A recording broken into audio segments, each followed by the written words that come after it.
दुष्काळावरून supreme कोर्टानं राज्य आणि केंद्र सरकारला फटकारलं। दुष्काळग्रस्त भागातल्या लोकांना मोफत अन्नधान्य, मनरेगा अंतर्गत 150 दिवसांच्या रोजगाराची हमी देण्याचे निर्देश। मराठवाड्यात सिंचन प्रकल्प अनेक वर्षांपासून रखडले, कोट्यवधींचा चुराडा होऊनही शेतकऱ्यांच्या शिवारात पाणी नाहीच। आयबीएन लोकमतचा स्पेशल रिपोर्ट।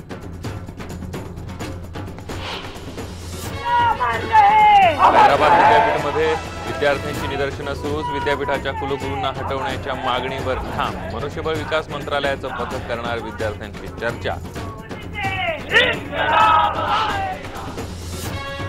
प्राणाची बाजी लावून इतरांना वाचवणारा बार्शीचा जखमी अमोल गायकवाडची उपेक्षा, अजूनही मदत नाही। कोथरूडच्या आगीत वाचवले होते चौघांचे प्राण।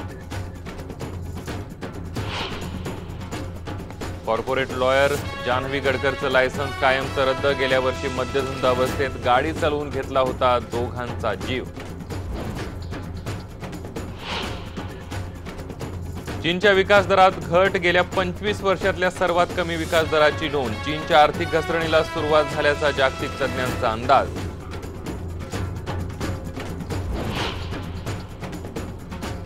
आणि टेनिस फिक्सिंग प्रकरणाचे धागेदोरे, सीएनएन नेटवर्कच्या हाती। जागतिक अव्वल 50 खेळाडूंपैकी एका प्रसिद्ध खेळाडूवर संशय।